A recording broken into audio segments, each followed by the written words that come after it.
Você já sonhou em criar a sua própria letra do seu nome em 3D? Pois bem, nesse vídeo vou te ajudar a montar uma letra inspirada na sua princesa favorita. Nessa playlist, vamos explorar o universo das princesas Disney em letras 3D. Se você está interessado, fica aqui comigo. Aqui é a Ivana Sotinho e você está assistindo o Ateliê Encanto. Vem pro Ateliê Encanto, onde tudo é especial. Com carinho e muito amor, pra tornar seu mundo genial.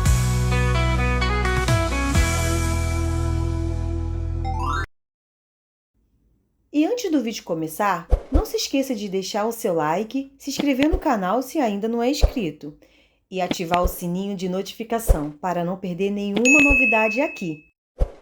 Agora, sem mais enrolação, vamos embora para o vídeo. Os nossos materiais são: para os nossos materiais, vamos precisar de papel 240 gramas, lamicote, acetato, cola T6000, cola quente, fita banana, tesoura, glitter, miçangas. Então, fica aqui com o tutorial.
é apaixonado por papelaria? Gostaram de aprender como criar letras inspirada em uma das princesas Disney? Viu como é fácil dar vida ao mundo mágico da papelaria? Se gostou, não se esqueça de compartilhar com seus amigos e deixar aqui nos comentários qual princesa você gostaria de inspirar as suas próximas letras em 3D. Bom, o vídeo fica por aqui e até a próxima!